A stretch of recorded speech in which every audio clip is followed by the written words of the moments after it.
गं गं गं गं गं गं गणपते नमः। गिरीशं गणेशं कलेनीलवर्णं गगनादिरूढं गुणातीतरूपं भवं भास्वरं भस्मनाभूषितांगं भवानी कलत्रं भजे पंचवक्त्रम्। सृष्टौ या सर्गरूपा जगद्वनविधौ पालनीया च रौद्री संहारो चापि यस्य जगदीदम् अखिलम् क्रीडनं या पराख्या पश्यन्ति मध्यमादो तदनु भगवती वैखरी वर्णरूपा शाश्वत वाचा प्रसन्ना विहरिरीशा राधितालङ्करो। नारायणं नमस्कृत्य नरं चैव नरोत्तमं देवीं सरस्वतीं व्यासं ततो जयमुदीरयेत्। सर्वमंगल मंगल्ये शिवे सर्वार्थ साधिके शरण्ये त्र्यंबके गौरी नारायणी नमोस्तुते। बोलिए आदिशक्ति जगदम्बे दुर्गा माता की जय। शारदीय नवरात्र के प्रथम दिन आज भगवती शैलपुत्री की पूजा हो रही है। इस भगवती का पूजन भक्तों के मन में आनंद और भक्ति की जो सीढ़ी है, जो भक्ति का जो क्रम है उसमें प्रवेश करता है। भक्त नवरात्र के प्रथम दिन व्यक्ति का मन जो है वह साधना में, भगवती के चरणों में, भगवती की आराधना में निमग्न हो जाता है। तो आज यह जो माता शैलपुत्री है ये हिमवान की पुत्री है, पर्वत की पुत्री है और ये अचल साधना वाली है, अचल भक्ति वाली है और भक्ति प्रदान करने वाली है। ये जो शैलपुत्री माता है भक्तों को साधना और भक्ति का मार्ग प्रशस्त करती है। तो आज इस शारदीय नवरात्र में माता के जगदम्बा के भगवती शैलपुत्री के चरणों को नमन करते हुए श्रीमद् देवी भागवत नवः पुराणे यज्ञ की जो कथा है इसमें देवी भागवत की आज प्रथम कथा के रूप में भगवती के चरित्र का गुणगान करेंगे। माता का जो यह स्वरूप है उसमें भगवती का स्वरूप देवी भागवत के महात्म्य में ही बताया गया। सृष्टौ या सर्ग रूपा जगत बन विधौ पालनीया च रौद्री। ये जो भगवती है जगत की जो सृष्टि कार्य होता है उसमें भगवती उत्पत्ति रूप में प्रकट होती है और जब रक्षा कार्य होता है उसमें ये भगवती पालन शक्ति के रूप में प्रकट करती है और जब संहार करना होता है इस संसार का तो यह भगवती रौद्र रूप में प्रकट होती है। ये जो भगवती है ये संपूर्ण जो विश्व प्रपंच है, संपूर्ण जो विश्व की रचना हुई है यह सब कुछ भगवती का लीला स्वरूप है, खेल है। माता जगदम्बा क्रीड़ा स्वरूप में इस संसार का रचना की है। क्रीडनम ये जो भगवती का क्रीड़ा स्थल है, जगदीदम अखिलम क्रीडनम यह संसार जो है भगवती का क्रीड़ा स्थल है। और भगवती चार रूपों में वाणी के रूप में विद्यमान होती है। वाणी के चार रूप कहे गए हैं, परा, पश्यंती, मध्यमा और वैखरी। जो वाणी हम लोग बोलते हैं वह वैखरी है और जो वाणी जो है हमारे मन में चलते रहता है, कोई भी बात बोलने के पहले व्यक्ति सोचता है कि क्या बोलना है तो वह मध्यमा वाणी कहलाती है। जो मन में चिंतन चलता है, जो मन में विचार चलता है वह वाणी को मध्यमा वाणी कहते हैं। और पश्यंती वाणी उसे कहते हैं जिस वाणी के माध्यम से व्यक्ति जो है वह मंत्रों को देखता है। ऋषि लोग जो है पहले वेद मंत्रों को देखा था, आंखों से देखा था, कहीं लिखा हुआ नहीं, मंत्रों को साक्षात मंत्र जो है चलते फिरते रूप में देखा था, साक्षात उनके स्वरूप का चिंतन किया था, उनका दर्शन किया था। इसलिए वाणी का जो स्वरूप है वह पश्यंती है, वह दिखता भी है। और वाणी का जो सबसे मूल स्वरूप है वह परा, भगवती का परा स्वरूप है। परा स्वरूप में भगवती जो है यह सारे संसार को भगवती जो है ज्ञान को अपने अंदर स्थित रखती है। जो ज्ञान महासरस्वती भगवती जगदम्बा जो रहता है यह स्वरूप जो है परावाणी है, वह परावाणी के रूप में आदिशक्ति जगदम्बा भगवती सरस्वती के रूप में प्रकट होती है। तो ये जो भगवती है इनको ब्रह्मा विष्णु महेश सदैव निरंतर आराधना करते हैं। ये पराप्रसन्ति मध्यमा वैखरी वाणी के रूप में जो प्रस्तुत होती है माता, इनकी सेवा करते हैं सदैव ब्रह्मा विष्णु और महेश। विधि हरि सा आराधिका अलंकरो, ये जो ब्रह्मा विष्णु महेश है सदैव आत्मशक्ति जगदम्बा के स्मरण में भक्ति में लीन रहते हैं। कहते हैं कि भगवान नारायण का स्मरण करके, अर्जुन का स्मरण करके और साथ साथ देवी सरस्वती का और व्यास जी का स्मरण करके देवी भागवत की कथा का प्रारंभ करना चाहिए। और उसके बाद कहते हैं कि देवी भागवत के प्रारंभ में सूत जी से प्रश्न किया था ऋषियों ने कि हम लोगों ने अभी विष्णु भगवान की कथा सुनी, शिव जी की कथा सुनी, आप बड़ा दिव्य दिव्य कथा सुनाते हैं। अब आपने जो मुक्ति की कथा सुनाई, अब भोग की कथा सुनाई और रोग ठीक होने का, योग प्राप्त होने का, सिद्धि प्राप्त होने की कथा सुनाई, बहुत सारी कथा सुनाई। उन कथाओं को सुन करके हमें बड़ा आनंद आया। अब हम लोग ऐसी कथा सुनना चाहते हैं जिससे संसार में कलयुग में सारे कष्ट दूर हो जाए। कलयुग में बहुत तरह के मानसिक रोग होते हैं, शारीरिक रोग होते हैं और बहुत सारा संताप झेलना पड़ता है, दैविक भौतिक ताप, बहुत तरह के संसार में शारीरिक मानसिक कष्ट होते हैं। और उन कष्टों को कैसे दूर किया जाए, कैसे संसार के कष्टों से बचा जाए, तो यह जो ऐसा कोई पुराण सुनाइए, ऋषियों ने कहा सूत जी से कि जिसमें भोग भी प्राप्त हो, शांति भी प्राप्त हो, योग भी प्राप्त हो और मोक्ष भी। तो सूत जी ने कहा कि ऐसा श्रीमद् देवी भागवत महापुराण है। श्रीमद् देवी भागवत महापुराण सुनने से भौतिक संताप मिटते हैं, सांसारिक, मानसिक, आर्थिक सब तरह के जो तंगी है, सब तरह का जो कष्ट है सब दूर होता है। देवी भागवत के माध्यम से व्यक्ति जो है वह संपूर्ण सुखों को आदि ज्ञान सबको भगवती हर घर कर देती है। इस समय जो संसार में कोरोना से लोग परेशान हैं, तो यह महामारी को भी दूर करने की शक्ति भगवती महामाया जगदम्बा में है। तो देवी भागवत श्रवण करने से महामारी का भी अंत होता है, योग की प्राप्ति होती है और मोक्ष भी मिल जाता है। भगवती जब प्रसन्न हो जाती है तो सब कुछ प्राप्त होता है। और शारदीय नवरात्र में जब भगवती की कथा का श्रवण किया जाए, देवी भागवत का कथा श्रवण किया जाए, नवरात्र विधान के अनुसार, नवरात्र विधि के अनुसार देवी भागवत की कथा का श्रवण किया जाए तो व्यक्ति जो है सब कुछ पा सकता है। वैसे तो देवी भागवत का कोई नियम नहीं है, कोई काल नहीं है, जब चाहे तब व्यक्ति श्रवण कर सकता है। मासा नाम, दिवस नाम कोई भी नियम नहीं है, न महीना दिन, किसी का भी कोई नियम नहीं है। कहा गया सदा सेव्यम देवी भागवतम नरैः, अर्थात मनुष्य को देवी भागवत का श्रवण जो है सदैव करना चाहिए और बराबर करना चाहिए। ऐसा नहीं कि आपने एक बार देवी भागवत सुन लिया तो काम बन गया, ऐसा नहीं है।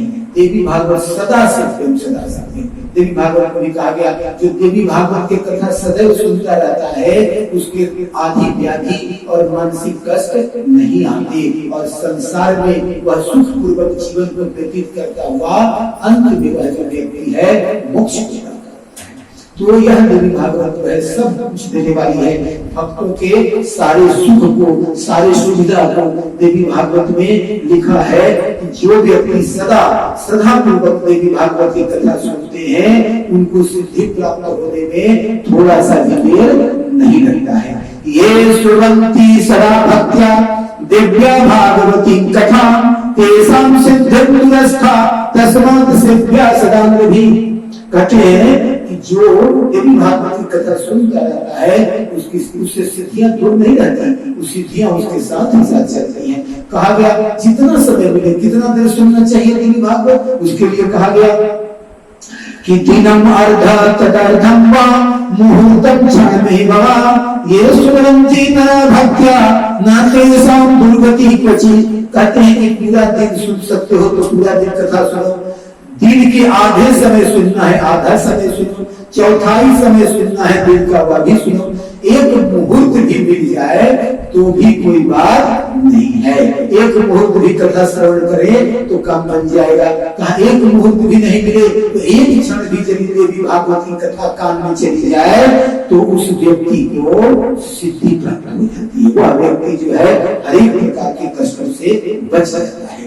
प्रारब्ध बस यदि व्यक्ति को कोई भोग भोगना है, कोई कष्ट आने वाला है, वह भी देवी भागवत की कथा सुनने से कष्ट दूर हो जाता है। और देवी भागवत में लिखा है सर्वयज्ञेषु तीर्थेषु सर्वदानेषु यत्फलं सुकृत पुराण श्रवणात् तत्फलं लभते नरः। मनुष्य चाहे कितना भी पुण्य कर्म करे, यज्ञ करे, तीर्थ करे, दान करे, फिर भी मन जो है वह चंचल हो जाता है। और मन को बस में करने का सबसे सुंदर रास्ता श्रीमद् देवी भागवत है। क्योंकि देवी भागवत की जो कथा सुनने लगता है वह व्यक्ति का मन, चित्त और वाणी सब कुछ संयमित होकर के भक्ति में लग जाता है। इसलिए व्यक्ति को देवी भागवत की कथा सुनना चाहिए। कहते हैं कि यदि व्यक्ति को किस्मत से, भाग्य से अमृत भी प्राप्त हो जाए तो अमृत पीने से तो व्यक्ति केवल एक काल में अमर होगा और जब समय खत्म हो जाएगा तो पुनः पृथ्वी पर आना पड़ेगा। उसमें देवी भागवत में लिखा है सुधा पिबन्ने काहेवामर स्वाद जरामर दिव्या कथामृतम कुर्यात् कुलमेवा जरामरम। अमृत पान करने से तो केवल व्यक्ति अपने शरीर को अजर अमर करेगा, लेकिन जो भगवती की कथा सुनता है वह अपने पूरे कुल को अजर अमर बना देता है। 7 पीढ़ी आगे और 7 पीढ़ी पीछे, यह जो अपने कुल को भी अजर अमर करने वाला अमृत है। इसलिए यह अमृत से भी श्रेष्ठ है। इसलिए कहा गया सदा सेव्यम देवी भागवतम करे। और शारदीय नवरात्र में तो इस कथा को सुनने से व्यक्ति को बहुत सारा जो सौभाग्य प्राप्त होता है। जीवन में जाने अनजाने कोई पाप भी बन गया तो शारदीय नवरात्र में देवी भागवत श्रवण करने से व्यक्ति के सारे पाप दूर हो जाते हैं।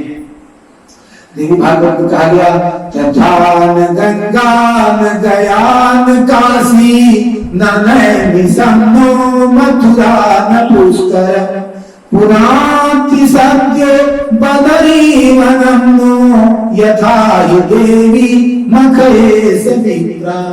इसमें कहा गया कि जो फल कठिन तपस्या करने से प्राप्त होता है, कठिन व्रत करने से प्राप्त होता है, तीर्थों का सेवन करने से प्राप्त होता है, बहुत सारे दान करने से प्राप्त होता है, यज्ञ और हवन और जप करने से जो फल प्राप्त होता है वह देवी भागवत के नवाह यज्ञ करने से, नवाह यज्ञ में शारदीय नवरात्र में देवी भागवत श्रवण करने से सब फल प्राप्त हो जाता है।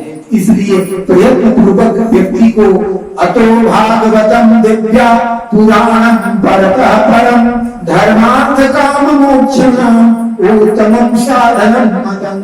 सूर्य कहते हैं कि देवी भागवत पुराण जो श्रेष्ठ पुराण है, धर्म अर्थ काम और मोक्ष की सिद्धि कराने वाला सबसे उत्तम साधन है। जो व्यक्ति आश्विन महीने के शुक्ल पक्ष में यह जो कथा को श्रवण करता है और अष्टमी तिथि को देवी भागवत पुस्तक का दान करता है वह व्यक्ति देवी के परम पद प्राप्त करता है। आश्विनस्यासिते पक्षे कन्या राशि गतेरवो महाष्टभ्यं समभ्यरज्य ओम हेम सिंहासन स्थितम् देवी प्रीति प्रदम भक्त्या श्री भागवत पुस्तकम ददात विप्राय योग्याय सर्वभ्या पदवी लभे।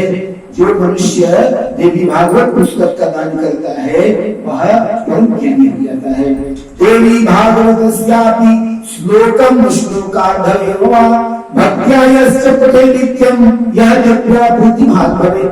इसको कहा गया देवी भागवत श्रवण करने से व्यक्ति यदि आधा श्लोक भी सुन ले या तो आधे श्लोक का भी यदि देवी भागवत कान में चला गया शारदीय नवरात्र में या आधे श्लोक का अर्थ जो व्यक्ति समझ गया देवी भागवत का वह भगवती का कृपा पात्र बन जाता है।